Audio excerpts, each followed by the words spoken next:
Chapter 1. The Alien in the Depths. Captain Ethan Carver leaned back in the pilot's seat of his ship, the Stellar Horizon, staring at the infinite expanse of blue below him. Aquanara 4, a nearly 100% oceanic planet, was one of the most breathtaking and mysterious worlds he had ever encountered in his years as a deep space explorer for the Terran Galactic Alliance. Its surface shimmered under the light of a distant star, rippling like liquid glass, but the true mysteries lay beneath. The mission was straightforward. Survey the depths using autonomous drones to map the ocean floor, catalog native life forms, and assess the planet's potential for colonization or resource extraction. Aquanara 4's remoteness made it an expensive endeavor, and Ethan's assignment was one of dozens across various ocean planets. Yet, something about this world drew him in. It wasn't just the challenge. It was the promise of the unknown. Ethan toggled a few switches on the control panel, his brown eyes scanning the screen as the drones relayed data. Surface waters pristine, he muttered to himself. Minimal pollutants. Nutrient levels through the roof. If Earth was like this 1,000 years ago, no wonder people fought so hard to stay. A soft chime interrupted his musings. Anomaly detected, the AI intoned, its voice calm yet authoritative. Ethan frowned, leaning closer. What kind of anomaly? The screen displayed irregular organic readings 200 meters below the surface. It wasn't uncommon for alien life to defy traditional classification methods, but this reading wasn't a cluster of fish or coral. It was one solitary entity, moving erratically. He keyed into the comm system. Stellar Horizon to base station. Found something unusual. Sending preliminary scan data. Static replied, followed by a delayed, garbled response. The signal lag from this far out made real-time communication almost impossible. Ethan sighed. Guess it's up to me. Ethan suited up, his -7 Malawian Quatches exosuit gleaming under the dim interior lights. Designed for deep ocean exploration, the suit could withstand immense pressure, provided breathable air, and had built-in plasma cutters for emergencies. The helmet clicked into place, sealing with a hiss as the suit calibrated to his vitals. He opened the hatch, the airlock hissing as it filled with water. Moments later, Ethan descended into the blue abyss, the propulsion system on his suit humming softly as it carried him down. At 100 meters, sunlight faded into a surreal twilight zone, the water shimmering with faint bioluminescent life. Ethan slowed, awed by the glowing flora and fauna that painted the ocean in hues of green, blue, and violet. Schools of translucent fish darted around him, their tiny bodies flickering like fireflies. Columns of coral-like structures spiraled from the ocean floor, reaching toward the surface like alien skyscrapers. But as beautiful as it was, Ethan's focus remained on the scanner in his HUD. The anomaly was just ahead, moving erratically. His instincts kicked in. This wasn't normal behavior for oceanic life. At 200 meters, the glow of the ocean creatures dimmed, leaving him in near darkness save for the lights on his suit. He switched to thermal imaging and finally caught sight of it. A humanoid figure struggling in the water, ensnared by thick, kelp-like vines. What the? Ethan's voice trailed off as he moved closer. The figure was female, or at least humanoid enough to appear so. Her skin shimmered like liquid silver, with faint bioluminescent markings that pulsed weakly along her arms and torso. She had long, fin-like appendages extending from her forearms and calves, which seemed to have been useful for swimming before she became tangled in the vines. Her head tilted toward him as he approached, revealing wide, luminous eyes that glowed faintly. She was alive, but barely. Ethan activated the cutters on his gloves, their plasma edges humming to life. "Hang on," he said, his voice muffled by the water and his suit's comm system. He doubted she understood him, but her glowing eyes blinked slowly, focusing on him. The vines were tougher than he expected, resistant to the plasma's heat. Whoever or whatever had created these, it wasn't natural. "Almost there," he muttered, his hands working quickly. The alien woman's movements slowed, her body going limp as she ran out of energy.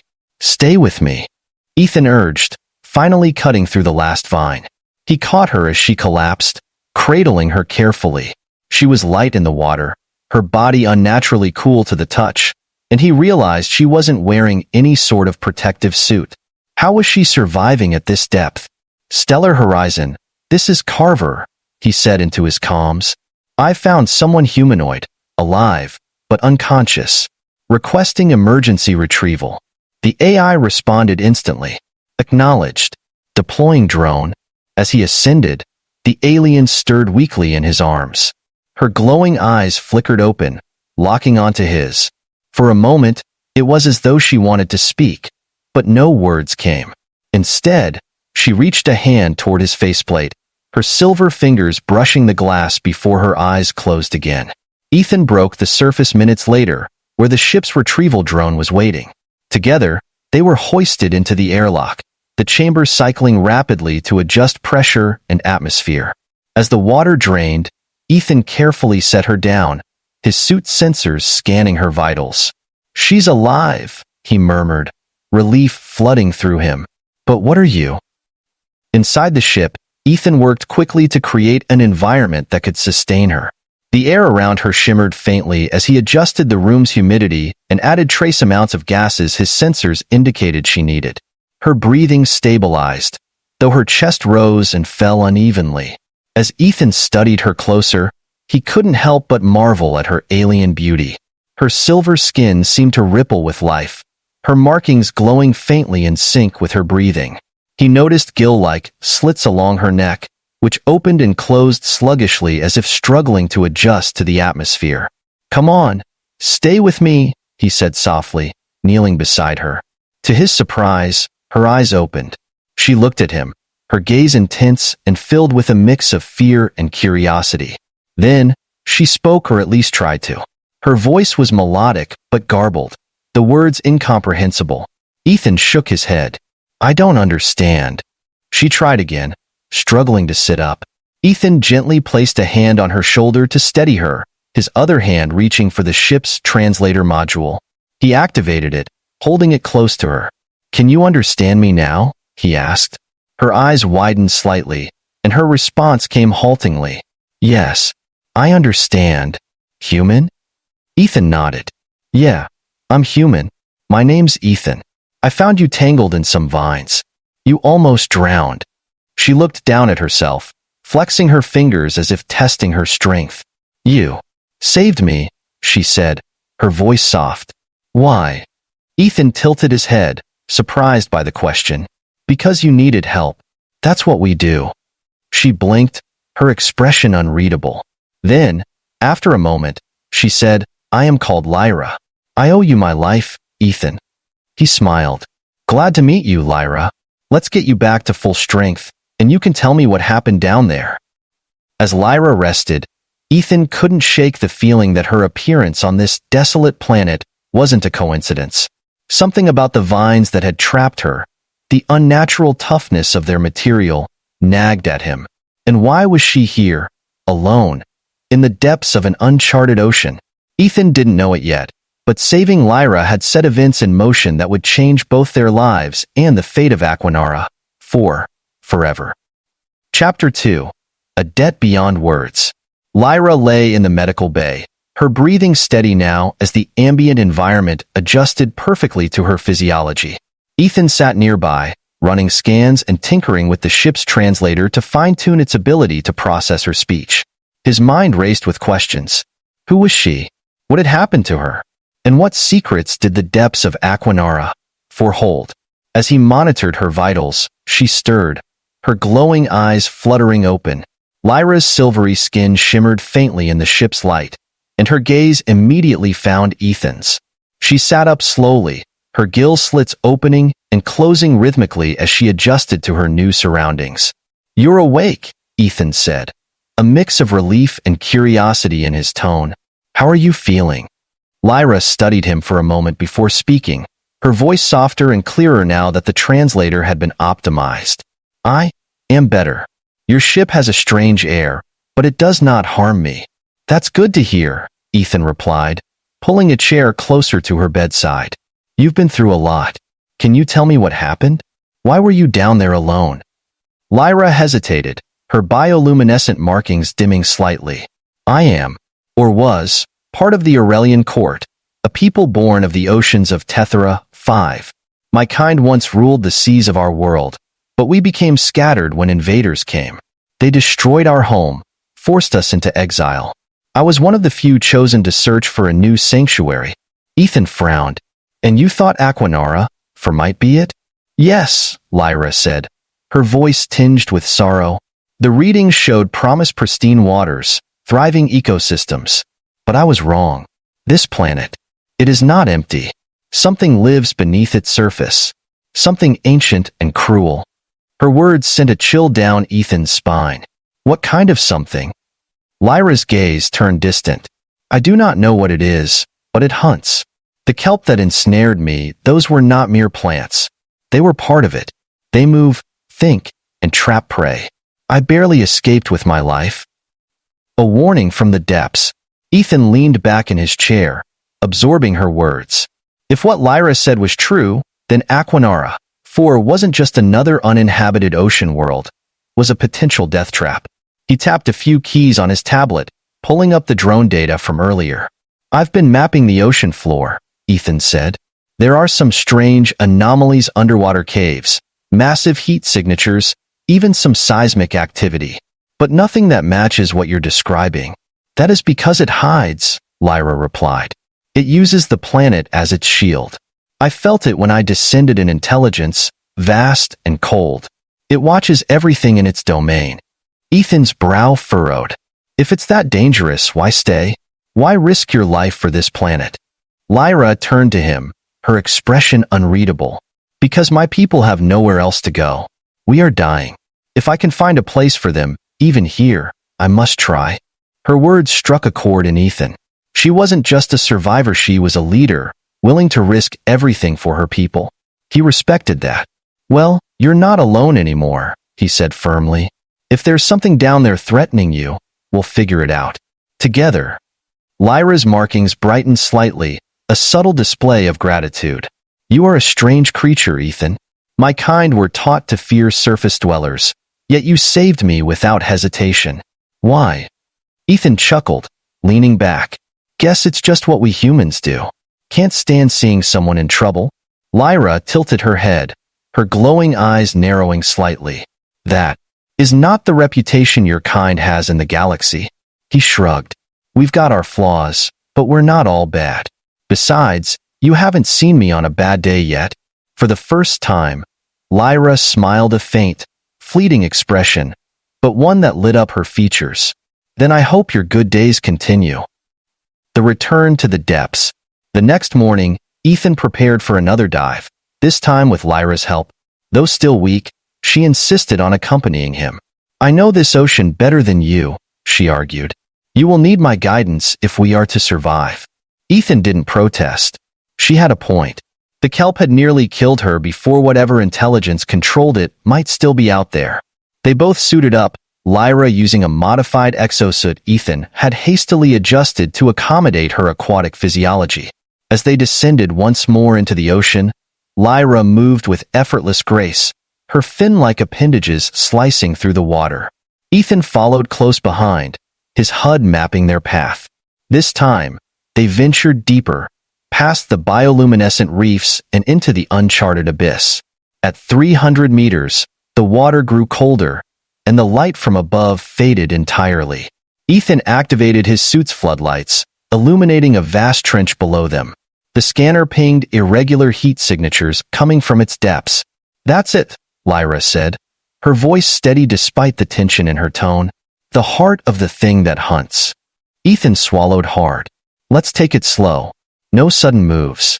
They descended into the trench, the walls narrowing around them like the jaws of a beast. Strange, plant-like tendrils grew from the rocks, their surfaces glistening with bioluminescence. Lyra kept a wary distance, her every movement deliberate. Suddenly, the scanner blared an alarm. Movement, Ethan said. Lots of it. From the shadows, the kelp-like vines began to writhe, converging on them with terrifying speed. Lyra darted to the side, her fins propelling her like a spear, while Ethan fired his suit's plasma cutters, slicing through the advancing tendrils. We have to keep moving, Lyra shouted. If we stop, It will consume us. Ethan pushed forward, following Lyra as she led the way deeper into the trench. The tendrils lashed out, their movements guided by an unseen intelligence. For every one Ethan destroyed, 2 more took its place. Up ahead, Lyra called, pointing to a faint glow emanating from a cavern in the trench wall. That is its core. The heart of the beast. They burst into the cavern, the tendrils stopping abruptly at the entrance. The chamber was massive, its walls covered in the same glowing vines, pulsating rhythmically like a beating heart. In the center of the cavern lay a massive, crystalline structure, its surface shimmering with an otherworldly light. That's it, Lyra said, her voice trembling. The source of its power. Ethan stepped closer, scanning the structure. It's alive, he said, astonished. Some kind of bioorganic entity. But it's dormant.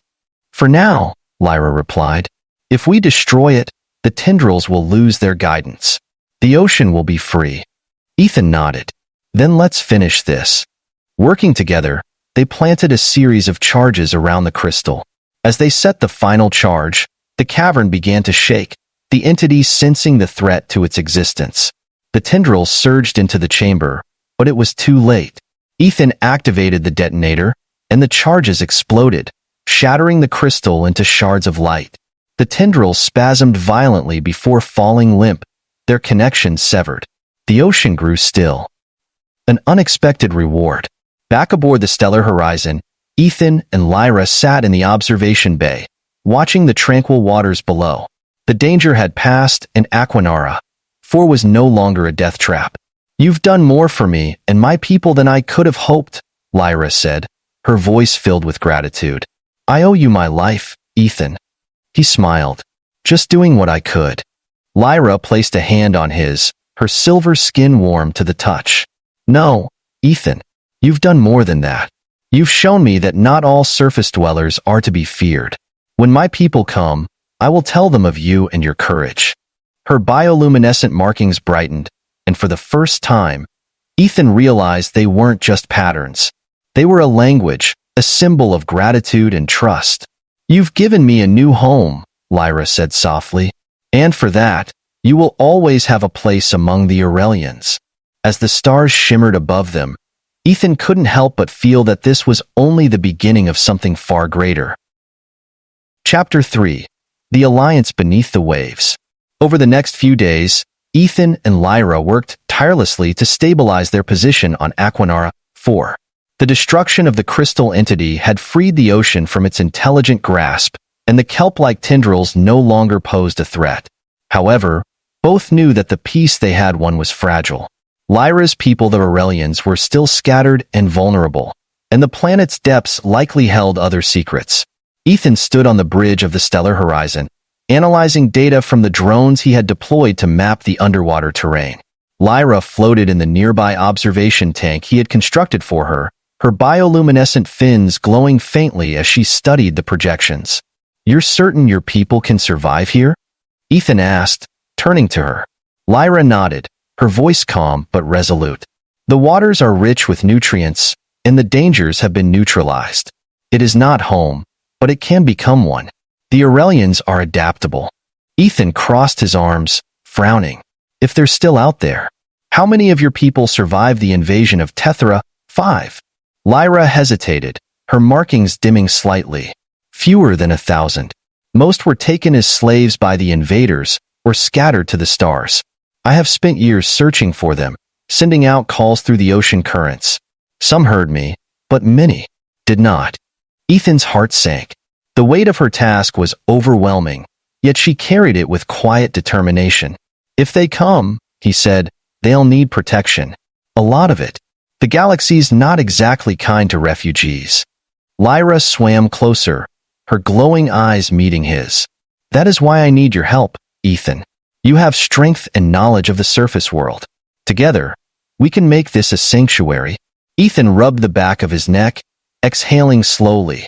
I'm not exactly a diplomat, Lyra, but I'll do what I can. The call. The first step was to send a signal to the scattered Aurelians. Lyra explained that her people communicated through bioelectric pulses, carried across great distances by the currents of their oceans. With the Stellar Horizon's advanced tech, Ethan was able to amplify her signal, broadcasting it across Aquanara 4's vast oceans. Lyra swam into the observation tank, her markings glowing brightly as she emitted the pulses. The tank's sensors captured the signal and boosted it, sending it rippling through the planet's waters. Ethan watched from the control panel, amazed by the intricate patterns of light and sound. "What happens now?" he asked. Lyra surfaced, her fins dripping with water. "We wait. If they are alive, they will hear me." The response came sooner than expected. Within hours, the Stellar Horizon sensors detected multiple life signs converging on their location. Ethan and Lyra rushed to the observation deck, where the ocean outside was alive with motion. Dozens of Aurelians swam toward the ship, their bioluminescent bodies illuminating the water like a living constellation. "They heard me," Lyra whispered, her voice trembling with emotion. "They're coming home." Ethan smiled, stepping back to give her space as she swam out to meet her people. Watching her reunite with the scattered remnants of her race was a humbling experience. The Aurelians greeted her with reverence, their lights pulsing in intricate patterns that Ethan realized were a form of communication. When Lyra returned, she was radiant with hope. "They have come," she said, "but they are weak. Many have endured hardship, and some are wary of the surface dweller who stands beside me." Ethan chuckled. "I don't blame them. Humans don't exactly have the best reputation." "You have proven yourself," Lyra replied firmly. "In time, they will see what I see." The unexpected threat. Just as the Aurelians began settling into the waters near the ruins of the crystal entity, the Stellar Horizon scanners detected an anomaly, a massive ship entering the planet's orbit. Ethan's stomach tightened as he read the incoming data. "This isn't a trade vessel," he muttered, his tone grim. "It's a warship." Lyra swam into the control room, her eyes narrowing as she studied the readings. "Who are they?" Ethan tapped a few keys, pulling up the ship's transponder ID. His face darkened. "Slavers. They must have tracked your signal." Lyra's bioluminescence flared angrily. "They come to take us again." Ethan grabbed his rifle and checked its power levels. "Not if I have anything to say about it." The slaver ship, a hulking monstrosity bristling with weapons, descended toward the ocean's surface. Ethan quickly deployed the Stellar Horizon's defensive systems, but he knew they wouldn't be enough to take on a fully armed slaver crew. "They'll send troops to capture your people," he said, turning to Lyra. "We need to stop them before they get to the water." Lyra nodded, her markings glowing brightly with determination. "I will fight. My people will fight." The battle for Aquanara 4. The slavers deployed amphibious drones and heavily armed divers, their assault swift and coordinated. Ethan and Lyra led the defense, using the ruins of the crystal entity as a makeshift stronghold. The Aurelians, though weakened, fought with surprising ferocity, their bioluminescent markings disorienting the enemy in the murky depths. Ethan's exosuit gave him an edge in the underwater combat. Plasma blasts lit up the water as he targeted the drones, his movements precise and calculated. Lyra moved like a specter, her agility unmatched as she tore through the divers with razor-sharp fins. Despite their efforts, the slavers pushed forward, their superior firepower threatening to overwhelm the defenders. Ethan knew they couldn't hold out forever. "We need to take out their command ship," he said to Lyra, firing at a drone that had strayed too close. "If we cut off their control, the rest will fall apart." Lyra nodded. "Then we go together." The final stand. Using a salvage drone, Ethan and Lyra infiltrated the slaver ship. The interior was dark and oppressive, the walls lined with containment cells and weapons. They moved silently, taking out guards as they made their way to the command center. When they arrived, the slaver Captain A towering, cybernetically enhanced brute was waiting for them. He sneered at Lyra, his metallic voice dripping with disdain. "You Aurelians are always running, but there's nowhere left to hide." Lyra's markings flared angrily. "We are done running." The battle was fierce. Ethan and Lyra fought side by side, their movements perfectly synchronized. The captain was powerful, but their combined strength and determination proved too much. With a final strike, Lyra pierced his chest with her fins, ending the fight.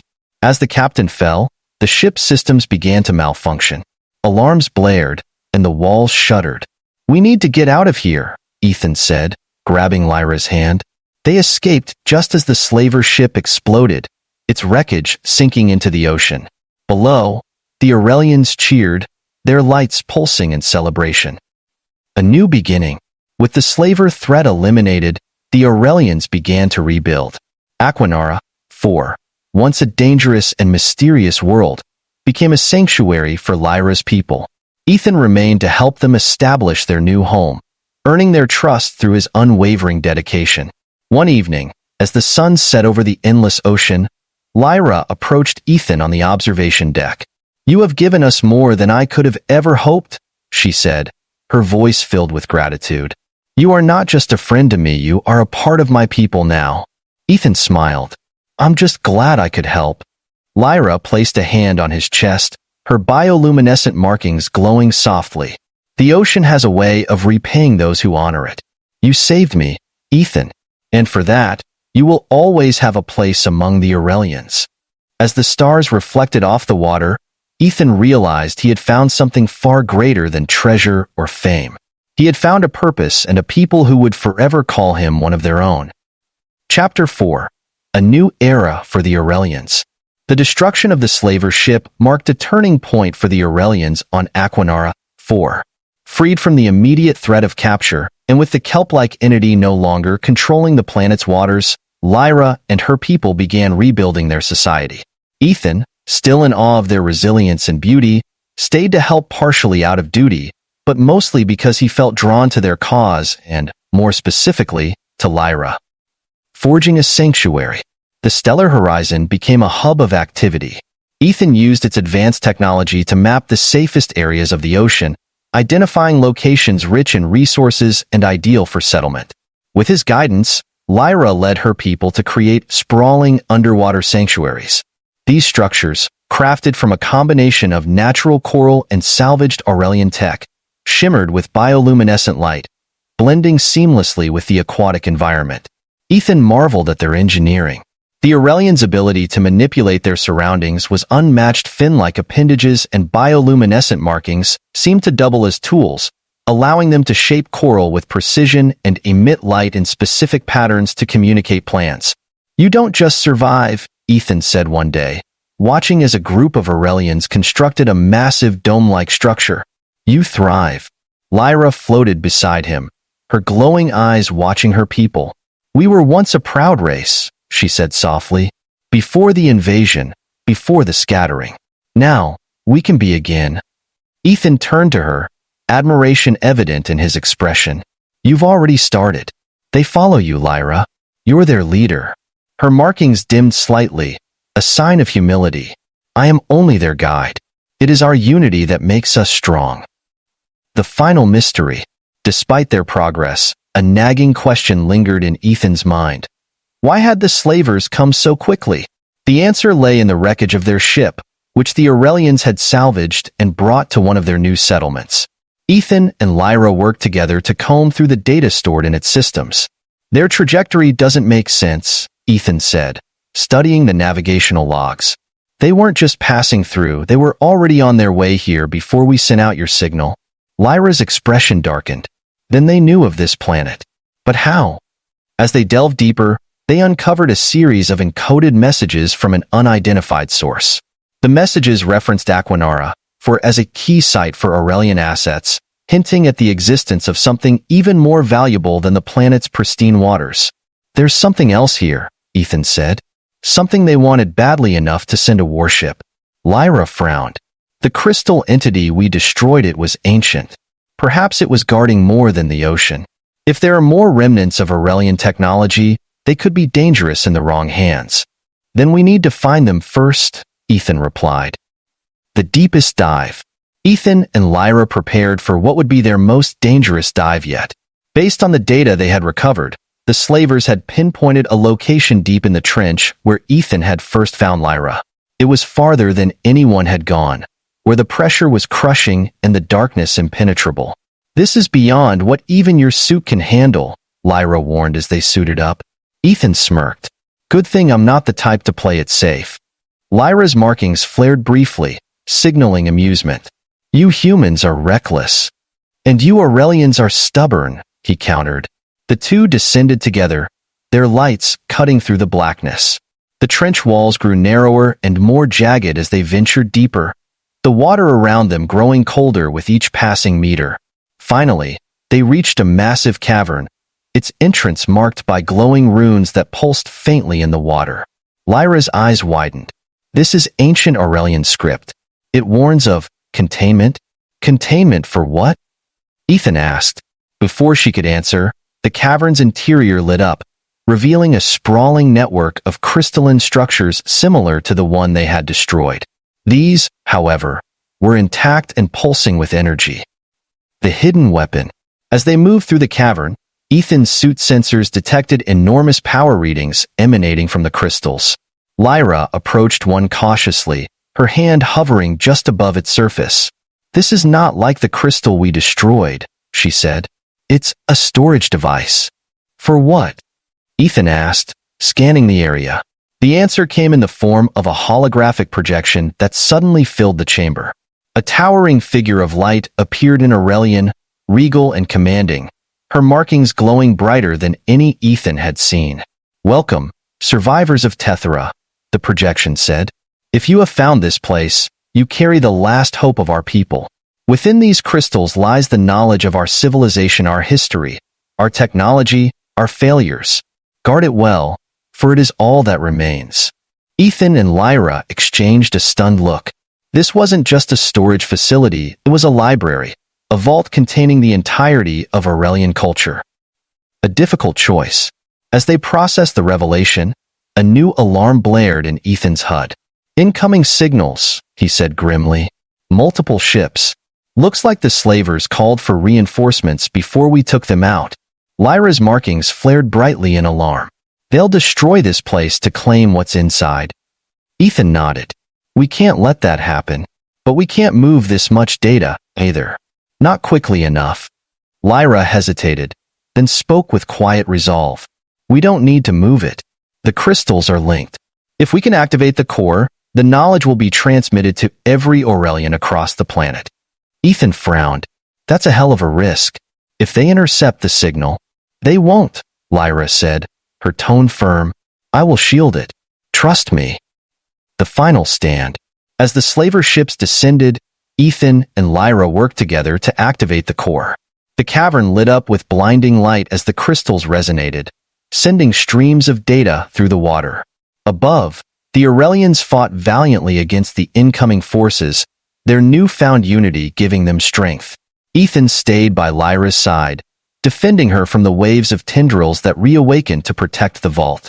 His plasma rifle hummed with energy as he held the line, buying her the time she needed.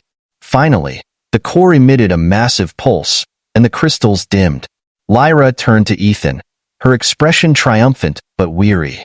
It is done. My people will remember who we are. The reward. The Aurelians' victory over the slavers was hard-won, but it was complete. With their cultural knowledge restored and the slaver threat eliminated, they began to rebuild their society in earnest. On the final day of Ethan's stay, Lyra approached him as the sun set over Aquanara IV's endless ocean. You have given us more than your strength, she said, her voice filled with gratitude. You have given us hope. Ethan smiled. I didn't do it alone. You're the one who kept fighting. Lyra's bioluminescent markings pulsed softly as she placed a hand on his chest. Still, you are one of us now. And though your path may take you elsewhere, you will always have a home here. As the stars reflected off the waves, Ethan realized the truth in her words. He had come to Aquanara, as an explorer, but he was leaving as something far greater, a friend, an ally, and a part of a people who had found their way back from the brink.